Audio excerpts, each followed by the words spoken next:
거룩하고 복된 날 우리 하나님의 품 안으로 오신 여러분들을 환영합니다. 다 같이 사도신경으로 우리의 신앙을 고백하겠습니다.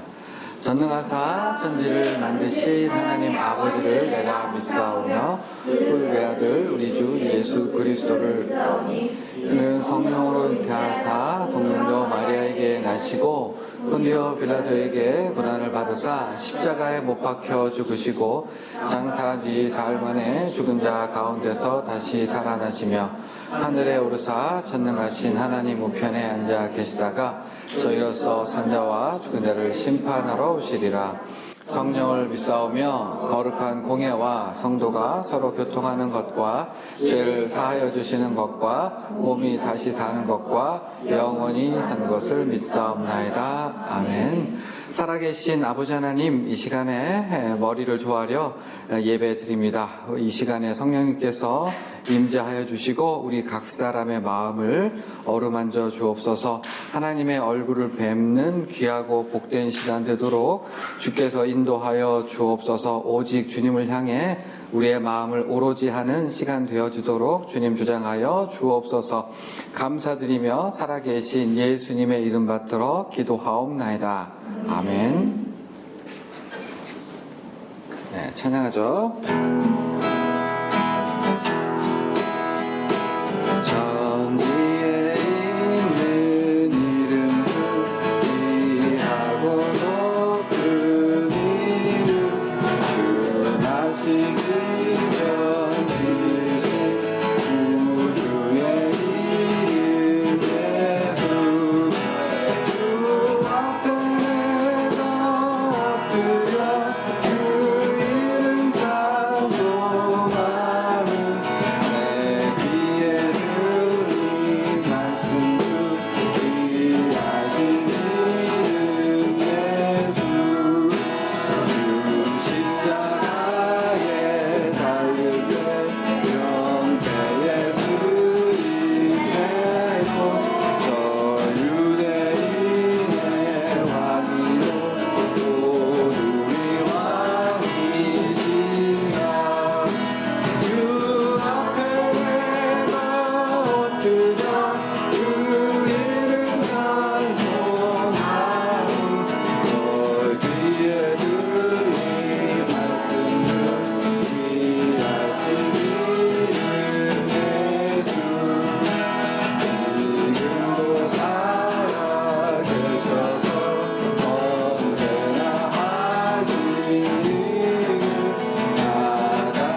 오늘 같이 은혜를 나눌 하나님 말씀은 사도행전 8장 36절 하반부입니다. 제가 봉독할게요. 그 내시가 말하되 보라 물이 있으니 내가 세례를 받음에 무슨 거리낌이 있느냐. 아멘. 사도행전 8장이요. 8장은 크게 두 가지 이야기를 하고 있습니다. 전반부는 빌립 집사가, 그러니까 일곱 집사 중에 한 명인 빌립이 사마리아에 전도를 한 사실을 보도하고 있고요.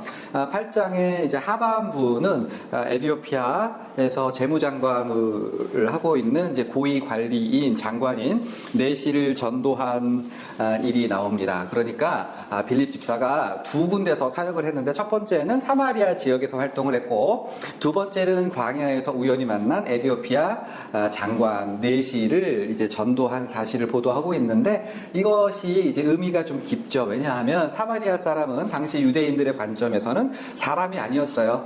개랑 사마리아 사람이 함께 물에 빠지면 누구를 구해요? 사람을 안 구하고 개를 구합니다. 사마리아 사람은 쳐다보는 거, 만나는 것만으로도 너무너무 재수가 없다고 생각하는 그러한 사람들이었고, 두 번째 내시는 이제 좀 이따 얘기하겠지만 굉장히 사람 취급 안 하고 그냥 사람이 아니다라고 하는 굉장히 멸시의 대상이었던 거죠.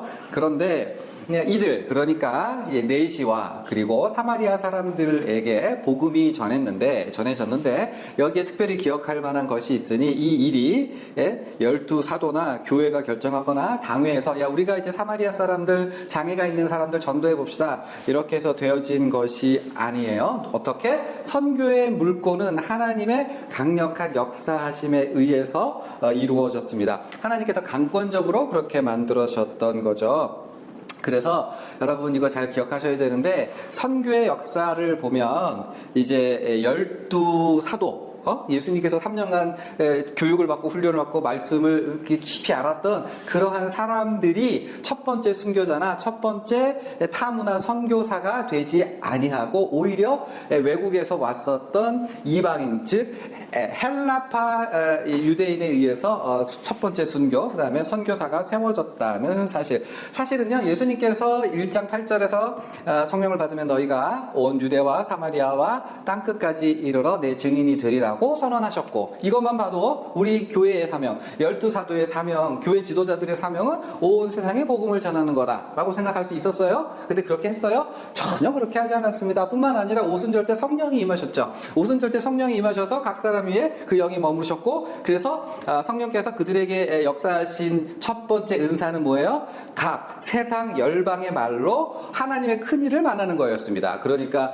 이 나라 사람 저 나라 사람 가리지 않고 모든 나라의 말들로 하나님의 큰 일을 이렇게 하셨는데, 그것의 상징적인 의미가 뭐예요? 너희는 유대인이라고 하는 그 한계에 갇혀 있지 말고 마음과 몸과 정성을 다해서 세상 열방을 향해서 복음을 전해라, 이렇게 생각할 수 있었던 것이고, 사실은 이건 구약만 읽어봐도, 선교적인 차원에서 구약만 쭉 읽어봐도 우리만 구원받는 거에 만족할 것이 아니라 우리 주님의 뜻은 온 세상에 복음을 전하는 거다. 그러나 교회 지도자들, 12사도들, 교회 지도자들은 그런 생각 하지 않고 그냥 거기에서 머물고 기도하고 같이 교제하고 그 자리에서 만족하고 신앙생활만 했었던 거죠. 복음 전할 생각 전혀 안 했어요. 그냥 같은 유대인끼리 우리끼리 복음 믿읍시다. 예수님께서는 우리 민족을 구원해 주시게, 이 정도 생각밖에 안 했는데, 조금 게임 용어로 예수님께서 하드 캐리 하셔서 저들의 멱살을 잡고 기어코 복음을 전하지 않고는 될 수 없는 그러한 상황을 만드셨던 거죠. 복음은 누구에 의해서? 하나님의 강권적인 역사, 성령님의 강력한 역사심으로 말미암아 사람이 복음을 전할 수밖에 없게 만드셨던 거예요. 그러니까 뭐예요? 인간의 부족함,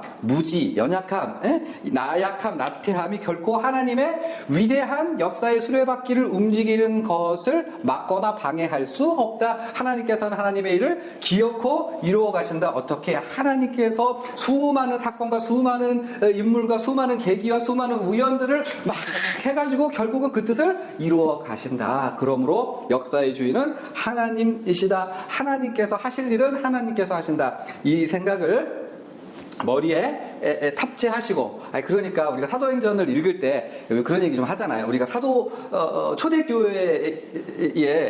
초대교회의 그 모습을 본받자, 이제 사도적 교회를 다시 새기자, 뭐 베드로를 본받자, 바울을 본받자, 이렇게 얘기를 하는데, 물론 그럴 수 있지만 핵심과 포인트는 뭐예요? 하나님께서 하신다고요. 그때 역사하셨던 하나님은 지금도 동일하게 역사하신다. 우리의 연약함이 아무리 연약하더라도 우리가 사도 이상의, 초대교회 이상의 일을 감당할 수 있어요. 우리는 물론 못하지만 하나님께서 하시니까. 하나님은 언제나 오늘이나 동일하시고 동일하게 역사하실 수 있기에, 그 사실을 머리에 탑재하시고, 인간은 부족하고 연약하지만 하나님께서는 조금 더 연약하거나 부족하지 않으시다라는, 하나님의 일은 하나님께서 이루어 가신다라고 하는 사실을 탑재하시고, 오늘 본문에서 빌립이 에디오피아 재무장관 네시를 전도한 사실을 조금만 디테일하게 볼게요. 먼저 보시면 이 본문이 조금 특이하고 재미있는 구석이 있는데, 본문이 전도했던 사람이 이제 인종으로 얘기하면 아프리칸이에요. 아프리카 사람이고, 이제 에디오피아로 번역되긴 했지만 지금의 에디오피아는 아니고 수단에 좀 더 가까운 그런 사람일 텐데, 여기서 특징적인 게, 이 중요한 인물임에도 불구하고 에디오피아 간다게의 국고를 맡은 네시라고 소개를 해요. 이름을 소개하지 않습니다. 이름을 밝힐 만도 하잖아요. 스토리가 기니까. 근데 그 고위직에 있었는데, 그럼에도 불구하고 뭐 여왕 간다게의 네시다 이렇게만 설명을 하고, 에디오피아 사람이다 설명을 하고, 고유명사를 사용하지 않아요. 그 이름을 밝히지 않고 계속해서 누구라고 불러요? 5번에 걸쳐서 네시라고 불러요. 뭐라고요? 네시라고 불러요. 네시는 굉장히 치욕스러운 이름이에요. 유대 문화에 의하면. 그러니까 뭐 이런 거죠. 손우택 전도사가 있었다. 아니지. 손우택 대머리 전도사가 있었다. 근데 그 대머리가 이렇고, 그 대머리가 이렇고, 그 대머리가 이렇게 해서 그 대머리가 이렇게 됐다. 라고 이야기를 진술한 거예요. 신문에 그게 났다고 생각을 해봐요. 그러면 이 기자가 약간 또라이인가? 아니면 디스하는 건가? 이렇게 생각을 할 거 아니에요. 그런데 대머리보다 네시라는 호칭이 훨씬 더 당대의 그 유대인의 입장에서는 수치스럽고 부끄럽고 굴욕적인 거예요. 왜냐하면 신명기 23장 1절에 보면, 고안이 당한 자는, 음란이 이제 잘린 자는 여호와의 총에 들어오지 못하리라, 이렇게 되어 있어요. 아마도 이 네시는요, 지위도 높고 부자이고 권력도 있고, 그 다음에 인텔리예요. 헬라어 성경을 읽을 수 있었으니까. 그리고 1년에 한 번씩이라든지 이렇게 절기에 예루살렘에 올라가서 예배를 드렸다는 거 보니까 종교적 열심도 있었고, 성경책도 구매했어요. 보통 사람이 일반인 성경책 구매할 수 없었거든요. 당시에는. 지금이야 뭐 몇만 원이면 사지만, 이사야 한 권 정도만 사려고 해도 굉장히 비쌌고, 쉽게 구할 수도 없는 건데, 그런 열정을 갖고 있었음에도 불구하고 유대인으로서 공동체의 일원으로 들어가지 못했을 거예요. 원래 아무리 이방인이라도 내가 여호와 하나님을 섬기겠습니다라고 인정을 하면 절차를 밟아서 그 사람에게 뭐를 할례를 행해서 유대인 공동체의 일원으로서 너는 하나님의 백성입니다라고 하는 공동체에 들어갈 수 있었는데, 이 사람이 뭐라고요? 네시라고요. 네시는 죽었다 깨나도 공동체 유대교의 완전한 개종자가 죽었다 깨어나도 될 수 없죠. 왜요? 신체적으로 그럴 수가 없잖아요. 자식을 가질 수도 없고. 이 사람은 온전한 하나의 성숙한 완전한 인간이다라고 유대인들은 결코 판단하지 않았은 거예요. 그러니까 지위는 높고 권력은 가지고 똑똑하지만 사람 취급 못 받았고, 나는 하나님이 믿어져서 내가 어떻게 여기에 공동체에 들어가고 싶었는데 좌절을 맛보아야만 했던 사람이었던 거죠. 그런데 그 네시에게 빌립이 복음을 전했던 거예요. 본문에 보시면 이 네시는 하나님 말씀에 대한 열정이 있어서 소가 이끄는 수레를 타고 이제 천천히 갈 거 아닙니까? 거기서 이제 두루마리를 펴고 성경을 읽었어요. 왜 이 사람이 이사야서를 갖게 되었는지 얘기하진 않지만, 공교롭게도 이사야 53장을 펴서 읽고 있었습니다. 이사야 53장의 말씀은 그 유명한 네 번째 종의 노래라고 하고 있고, 이 노래에서는 예수님께서 우리를 어떻게 구원하여 주시는지, 예수님이 어떠한 분인지를 설명해 주고 있는 거죠. 거기서 예수님이 어떻게 소개됩니까? 도살자에 끌려가는 양과 같이 취급을 받았고, 굴욕을 당했고, 억울한 일을 당하되 정의를 빼앗겼고 생명을 빼앗겼다라고 기록되어 있어요. 상징적인 언어로. 그래서 이 네시는 이 본문을 읽고 있는 와중에 빌립을 만났고 그래서 빌립에게 물어봤죠. 도대체 여기 양과 같이 대우를 받은 사람, 굴욕을 받은 사람, 생명을 빼앗긴 사람, 정의를 빼앗긴 사람이 누굽니까? 빌립이 바로 이분이 예수님이심을 알려주었던 거죠. 예수님이, 그러니까 우리의 구원자 예수님이 어떤 분이에요? 높은 곳에 계시다가 그냥 권력을 사용해서, 능력을 사용해서 확 하고 구원해 주신 것이 아니라 그분의 구원의 방법은 가장 비천한 자리에 내려와서 그 모든 인간보다 더욱 비참함과 괴로움을 겪으신 이후에 그 과정을 통해서 구원하신 분. 이것이 우리가 믿는 신앙의 도리의 아주 특징적인 부분이 아니겠습니까? 우리 예수님, 그러니까 우리 개신교의 구원자는 무슨 용이나 무슨 하늘을 날거나 위대한 능력을 가진 무슨 리바이어던 같은 상징으로 표현되지 않고 어린 양, 죽임을 당하고 가장 머리가 나쁘고 비천하고 굴욕을 당하는 상징어로, 즉 어린 양으로 상징되는 그 예수님께서 우리의 구원자가 되시는 것이고, 여기에서 우리 구원의 특성이 나타난 거죠. 예수님께서는 가장 비천한 곳에 머무르셨기 때문에 가장 비천하고 굴욕을 당했던, 그러니까 다른 말로 사람을 차별하지 아니하시고 모든 사람을, 그 사람이 이방인이던 내시이건 신체에 문제가 있건 지성에 문제가 있건 가리지 아니하시고, 하나님께서는 생명이라는 표현을 써요. 그러니까 사람을 색깔로 표현하지 않으세요. 사람 그가 가진 것으로, 그가 가진 능력으로 판단하지 아니하시고 모든 사람을 다 구원해 주시는 하나님이신 거죠. 이 예수가 내시에게는 굉장히 특별한 의미로 다가왔을 겁니다. 왜요? 자기는 내시의 신분이었으니까 바로 그분이 내가 당했던 그 고통을 훨씬 더 크게 받으셨던 분이 나의 구원자가 되셨구나. 그래서 이 내시는 용기를 내서 오늘 본문에 도전을 합니다. 뭐라고요? 이렇게 얘기를 하죠. 내시가 말하되 보라 물이 있으니 내가 세례를 받음에 무슨 거리낌이 있느냐. 이 본문이 어떻게 들려지십니까? 그냥 빌립 집사님 저 세례 받고 싶어요. 세례해 주십시오. 침례를 저 해주셔도 되죠? 이렇게 물어보지 아니하고 뭐라고요? 내가 세례를 받음에 무슨 거리낌이 있느냐. 이렇게 번역하면 내가 세례를 받는데 문제가 있습니까? 이렇게 번역했으면 좋겠어요. 내가 세례를 받는데 장애가 있습니까?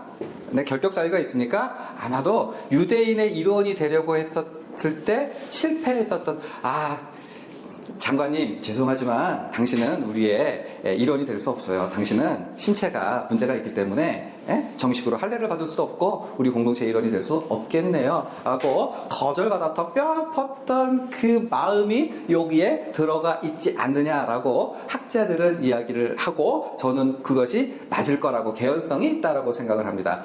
무슨 문제가 있을까요? 그러니까 이 본문은 예수께서 그 어떠한 사람이라도 가리지 않고 구원하여 주실 수 있음을 누가가 바로 내시의 입을 통해서 우리에게 전달해 주고 있는 거죠.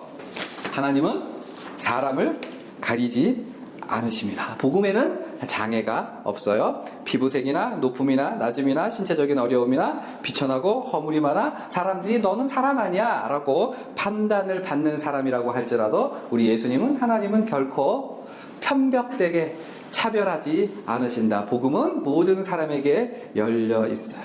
빌립은 그래서 믿음으로 이 내시에게 세례를 주었고, 내시는 빌립과 헤어지되 성경 본문은 기쁘게 자기의 길을 갔다고 하고 본문이 끝나요. 근데 저는요, 이 뒤에 어떤 일이 일어났을까 너무 궁금한데,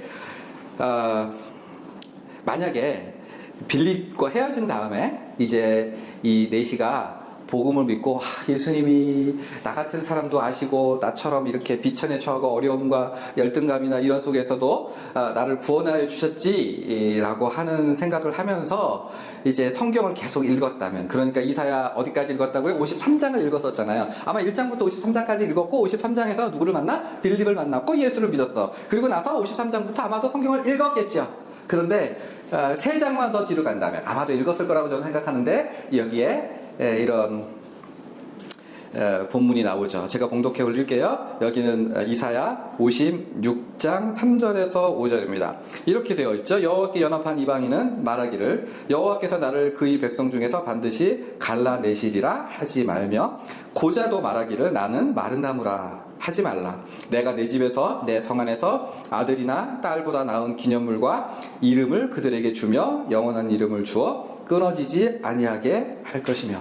제가 이 본문을 이제 손가락을 짚어 설명했으면 좋겠지만 설명드리진 않을 거예요. 근데 딱 봐도 뭔가 의미심장한 것 같죠. 이 에디오피아 네이시의 마음에 아들, 딸, 그리고 고자, 이러한 말들이 아주 의미심장하게 다가왔을 겁니다. 저는 아마도 이 네시가 소가 이끄는 수레를 멈춰! 이렇게 해놓고 내려가지고 대성통곡을 하고 예수님의 은혜에, 하나님의 은혜에 정말로 나를 이렇게 사랑하시는구나 라고 외치면서 이제 울었을 거라고 저는 생각을 해요. 설교를 정리합니다. 사랑하는 여러분, 하나님은 뭐라고요? 은혜롭고 자비로운 분이어서 사람을 차별하지 않으시고, 그리고 우리 한 사람 한 사람을 판단하실 때 행위로 판단하시 아니하시고, 우리가 자녀를 사랑하는 것 그 이상으로, 그 자체만으로, 그래 네가 조금 부족함이 있지, 네가 좀 연약함이 있지, 이런 건 네가 좀 더 잘했으면 좋겠다라고 하는 아쉬움이 있을지라도 하나님께서는 그 한량 없는, 이루 헤아릴 수 없는 은혜와 사랑으로 우리의 인생을 인도하여 주실 것이고, 그 인생을 인도하시면은 조금의 틈이나 부족이나 잘못이나 오류는 하나도 없을 거라는 것. 그래서 우리의 하루하루는 하나님의 무한하신 사랑이 쏟아진 바 되는 은혜의 날들이라는 것. 그러므로 우리는 어떻게 넘치는 감격으로 살 수밖에 없지 않느냐라는 말씀을 드리고 싶습니다. 우리의 인생은 하나님의 넘치는 은혜로 이끌어지고 있다는 사실을 늘 잊지 않고 살아가는 저와 여러분 되었으면 좋겠습니다. 아멘. 기도하시죠.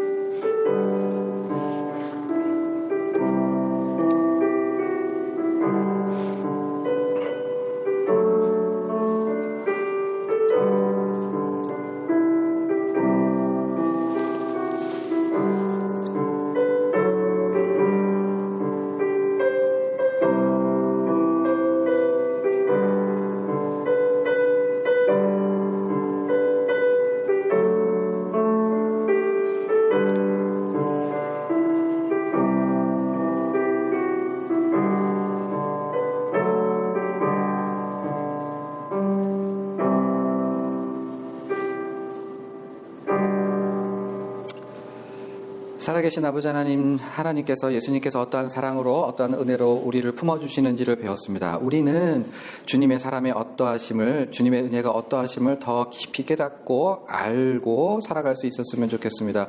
우리의 마음으로 주님의 은혜를 깨닫게 하여 주시고, 우리의 가슴으로 주님의 사랑을 체험하게 하여 주옵소서. 참으로 주님의 은혜를 만지는 듯, 보는 듯 살아가는 우리 공동체가 되어주도록 주님 은혜를 베풀어 주옵소서.